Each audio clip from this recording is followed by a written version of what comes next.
Bonjour, alors une petite vidéo pour le dessin de cette première pièce. Je vais dans SolidWorks, je fais Fichier nouveau, je choisis de créer une pièce, je fais OK. Donc je vais commencer par sélectionner le plan de face sur lequel je crée une esquisse.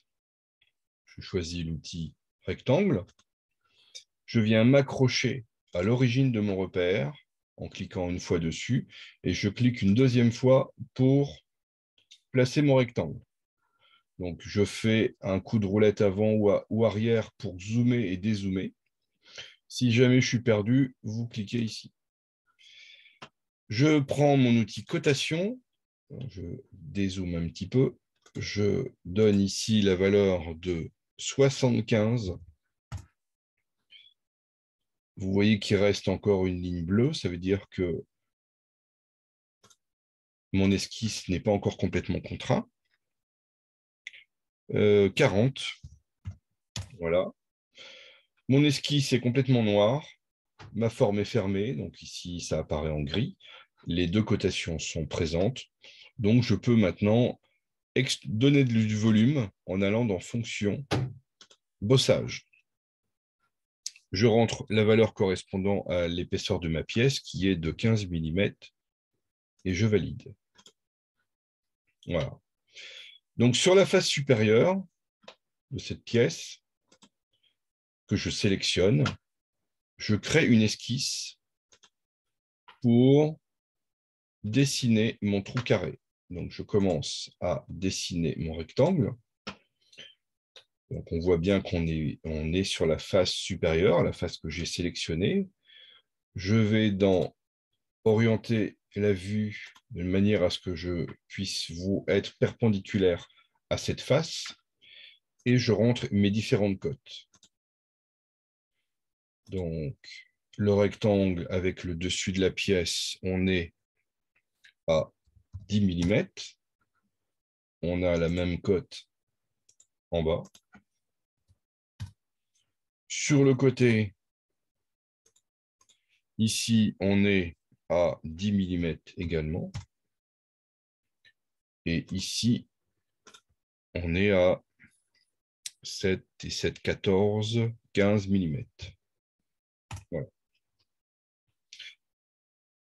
Je peux maintenant aller dans Fonction, et cette fois-ci, je vais prendre la fonction enlèvement de matière. Alors, je peux me mettre comme ceci pour voir ce que ça donne. Voilà. Je rappelle que je peux bouger ici, graphiquement. Je peux aussi, et je vous conseille de faire comme ça, de rentrer ici la valeur de la profondeur du trou qui est de 5 mm. Je valide. Voilà, une première fois pour voir ce que ça donne. Ça correspond à ce que je veux. Je valide une deuxième fois. Voilà mon trou carré. Alors maintenant, mon trou circulaire. Donc, je sélectionne également cette face. Je pourrais très bien sélectionner la face du dessous. C'est un trou qui est débouchant. Donc, qu'on le fasse ici ou ici, ça ne change pas grand-chose. Donc, on va rester sur la face du dessus que je sélectionne et sur laquelle je crée une esquisse. Je prends cette fois-ci mon outil cercle. Alors, je vais me mettre tout de suite normal à cette face. Je clique une fois pour placer le centre de mon cercle. Je clique une deuxième fois pour placer mon cercle. Alors, je prends le centre et le côté. On est à 20 mm. Je prends le centre. Alors, je prends le centre et le côté droit. Je pourrais aussi cliquer sur le cercle et sur le côté droit, ce serait pareil. Donc, on est également à 20. Alors là, c'est une erreur, parce que je suis en train de coter quelque chose que j'ai déjà fait. Donc, on fait annuler. Ça tombe bien, je fais l'erreur, comme ça, vous en profitez aussi. Donc ici, je retourne, je prends mon outil cotation. Donc, je ne dois pas le coter par rapport à ça, mais par rapport à ma ligne du dessus. Voilà. 20 mm. Voilà. Il reste à côté mon diamètre, qui est de 15. Voilà. Fonction, enlèvement de matière. Donc, lui, il me donne une valeur de 15. Je pourrais rentrer l'équivalent de 15 mm, qui est l'épaisseur de ma pièce. Voilà, vous voyez. Je pourrais aussi cliquer sur « À travers tout ». Et dans ce cas-là, l'enlèvement de matière se fait à travers toute ma pièce. Je valide.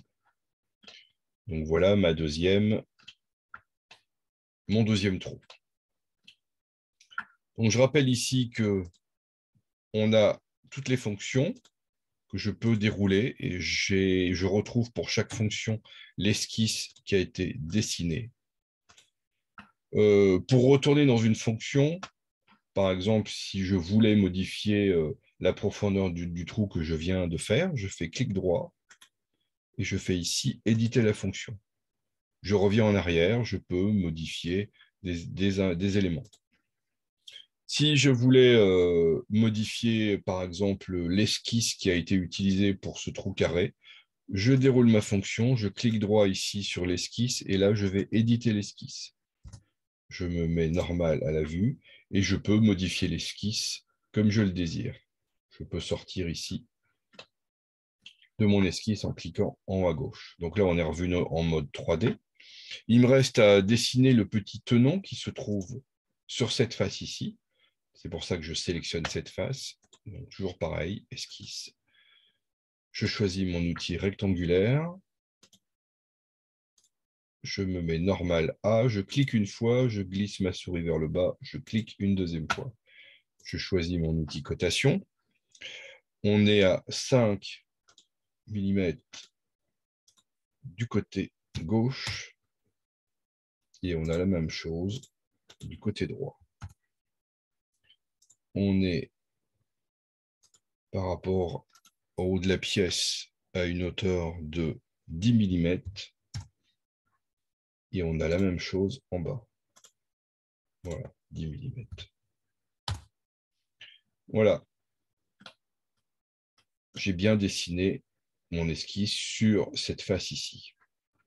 Je vais lui donner de la matière, je vais dans Bossage. Je lui donne la valeur de la hauteur du tenon qui est de 5 mm.